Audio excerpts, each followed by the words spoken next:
마가복음 11장은 드디어 예수님께서 십자가를 지기 위해 예루살렘으로 입성하시는 내용입니다. 우리 주님이 예루살렘 가까이 가서 동쪽에 있는 감람산 벳바게와 베단이 가까이 이르렀을 때 제자들 둘을 맞은편 마을로 보내시면서 어느 곳에 가면 아직 아무도 타보지 않은 매어있는 새끼나귀가 있으니 풀어오라고 하십니다. 그리고 3절, 만일 누가 너희에게 왜 이렇게 하느냐 묻거든 주가 쓰시겠다 하라. 그리하면 즉시 이리로 보내리라 하시니. 그렇게 제자들이 가서 보니 정말 나귀 새끼가 있어서 풀어오는데 아니나 다를까 거기 있는 사람들이 아니 당신들 누군데 남의 나귀를 풀어가시오. 그래서 제자들이 주님께서 가르쳐 주신 대로 주가 쓰시겠다 이렇게 대답을 하자 그 나귀를 즉시 풀어주었습니다. 여기 주께서 쓰시겠다 해서 주는 영어로는 The Lord, 만유의 주제시요 영원한 주인이십니다. A Lord, 세상에 여럿이 있는 주인 중에 한 명이 아닙니다. The Lord, 이 세상에 한 분밖에 없는 유일하신 그 주인이시고 영원한 그 주인이십니다. 그래서 진짜 주인이 쓰시겠다고 하면 누구든지 내놓아야 합니다. 묶어둘 수 없습니다. 누구든지 언제든지 즉시 다 풀어놓아야 합니다. 여러분, 오늘도 여러분을 묶고 있는 것이 있습니까? 주가 쓰시겠다. 우리 주님께 쓰시라고 내어 드리십시오. 그러면 여러분의 건강을 묶고 있는 질병도, 여러분을 옥죄고 있는 물질의 문제도, 여러 가지 얽히고 설키고 묶여있는 인간관계도, 그 누구도 그 무엇도 여러분을 묶어둘 수가 없습니다. 다 풀릴 줄 믿으시기 바랍니다. 이렇게 묶여있던 어린 나귀를 풀어와서 주님이 타시고 예루살렘 성으로 입성하시자 많은 사람이 자기들의 겉옷을 또 종려나무 가지를 흔들며 호산나 다윗의 자손으로 오시는 이여 하며 환영합니다. 그리고 이튿날 우리 주님은 열매가 없는 무화과 나무를 보시고 분노하시고 저주하십니다. 이것은 열매 없이 잎사귀만 무성한 무화과 나무와 같은 이스라엘을 향한 분노입니다. 그리고 그 모습이 적나라하게 드러난 것이 바로 예루살렘 성전의 모습이었습니다. 예수님이 예루살렘 성전으로 들어가셨습니다. 그런데 그 성전의 모습이 어땠는가? 15절, 그들이 예루살렘에 들어가니라. 예수께서 성전에 들어가사 성전 안에서 매매하는 자들을 내쫓으시며 돈 바꾸는 자들의 상과 비둘기 파는 자들의 의자를 둘러 엎으시며. 당시 성전 안에는 명절 때 제물로 쓸 짐승과 향유, 그 밖에 필요한 물품을 매매하였고 성전 안에서만 쓰는 유대 화폐를 교환해 주곤 하였습니다. 그리고 이러한 상인들, 돈 바꾸는 자들과 결탁한 제사장들은 막대한 부당이익을 취하였으며 이로 인해 성전은 완전히 시장 바닥과 같이 되어버렸습니다. 예수님은 시대의 파수꾼인 성전이 기도하는 집으로서의 사명을 망각하고 세상의 복사판인 강도의 구렬로 변한 모습을 보고 분노하신 것입니다.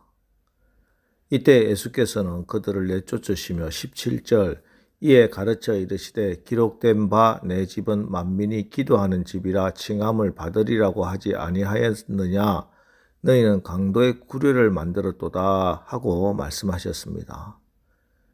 예수님께서 그리스도 메시아로서 참 제사장의 자격으로 더러워진 성전을 깨끗하게 하신 것입니다. 오늘 우리 시대의 아픔, 우리 민족과 국가의 어려움은 여러 가지로 진단할 수 있습니다. 그러나 영적인 백성인 우리의 진단은 한 가지입니다. 성전을 보고 분노하신 예수님의 눈으로 이해해야 합니다. 우리 시대의 아픔은 기도하는 성전이 강도의 구렬로 변했기 때문이 아닐까요?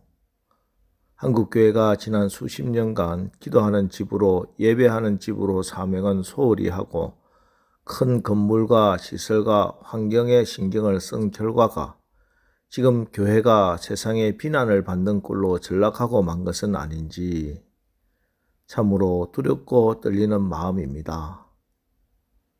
그러니 교회가 문제라고요? 아닙니다. 교회 이전에 나 자신의 마음의 성전이 문제입니다.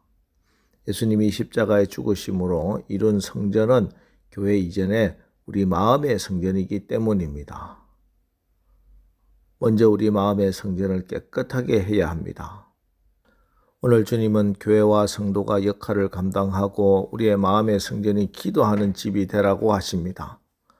하나님은 오늘도 기도하는 사람을 찾으십니다. 하나님은 기도의 사람을 사용하십니다. 하나님께서 사용하신 사람들은 결코 그들이 완전해서가 아닙니다. 그들처럼 허물이 많고 온전하지 못한 사람도 흔치 않습니다. 그럼에도 불구하고 그들은 기도로 하나님을 추구하고 기도로 하나님을 사랑하고 기도로 하나님을 향한 뜨거운 마음을 가진 사람들입니다. 그래서 초대교회를 보면 항상 뜨거운 기도의 역사가 있었다는 사실을 성경은 우리에게 알려주고 있습니다. 혼자 기도하는 것보다는 여럿이 함께 모여서 기도하는 것이 훨씬 유익합니다. 아무리 잘 달궈진 숯불이라 해도 한 덩어리를 따로 떼어 놓으면 오래지 않아 꺼먹게 죽고 말지만 죽은 숯덩어리라도 숯가마에 던져 넣으면 다시 시뻘겋게 달아오릅니다. 그래서 성전은 만민이 기도하는 하나님의 집입니다. 바리새인도 나와서 기도하는 곳이고 세리도 기도하는 곳이고 남자, 여자, 이방인, 유대인 할 것 없이 만민이 다 나와서 함께 기도하는 기도의 집이 성전입니다. 오늘날 교회도 마찬가지입니다. 목사나 장로, 권사, 집사만 나와서 기도하고 나머지는 기도 안 해도 되는 것이 아닙니다. 다 함께 나와서 기도해야 합니다. 문제 있는 사람은 당연히 나와서 기도하고 문제가 없는 사람도 나와서 기도해야 됩니다. 여러분, 우리 교회는 먼저 기도하는 교회가 되어야 하겠습니다. 우리가 간절히 기도하면 하나님께서 우리 교회를 통해서 역사하실 겁니다. 여러분, 이번 주 설교, 재림 설교 정말 기억나시나요? 예, 언제나 기도할 수 있는 것이 아닙니다. 기도할 때가 있는 겁니다. 우리가 힘쓰고 애써 더욱 간절히 기도할 이유는 지금은 만물의 마지막이 가까운 때, 지금은 무엇보다 근신하고 깨어서 기도해야 할 때이기 때문입니다. 여러분, 지금 해야 하는 기도는 지금 해야 합니다. 미루었다가 한 번에 할 수는 없는 겁니다. 예수님께서 겟세마네 동산에서 기도하실 때 베드로와 제자들에게 기도하라고 하시고 돌 던질 만큼 떨어진 곳에 가서 기도하셨습니다. 그런데 제자들은 기도하지 못하고 잠이 들었습니다. 이에 예수님은 제자들에게 베드로에게 네가 1시간도 깨어 있을 수 없더냐, 시험에 들지 않게 깨어서 기도하라고 책망하셨습니다. 예수님께서 피곤하여 잠든 제자들을 깨우고 다그치시며 기도하라고 하신 이유는 그때가 꼭 기도해야 할 때이기 때문입니다. 그때 기도하지 않아서 베드로는 예수님을 3번이나 부인하는 패배를 맛보았습니다. 그래서 베드로는 만물의 마지막이 가까웠으니 그냥 기도하는 것이 아니라 정신을 차리고 근신하여 기도하라고 그렇게 간곡히 적고 있는 겁니다. 여러분, 기도에도 때가 있습니다. 미루거나 한꺼번에 몰아서 하는 것이 아닙니다. 기도해야 한다는 생각이 드는 그때가 기도할 때입니다. 오늘 새벽 기도하러 나온 여러분 참 잘하셨습니다. 예수 그리스도의 고난과 죽음은 나 자신을 위한 것이고 세상을 위한 것입니다. 그러기에 새벽에 나와 여러분을 위해서, 여러분과 가정을 위해서 기도하십시오. 세상의 구원을 위해서, 인류의 구원을 위해서, 선교를 위해서도 기도하십시오. 우리 교회 비전과 부흥을 위해서 간절히 기도하시기 바랍니다.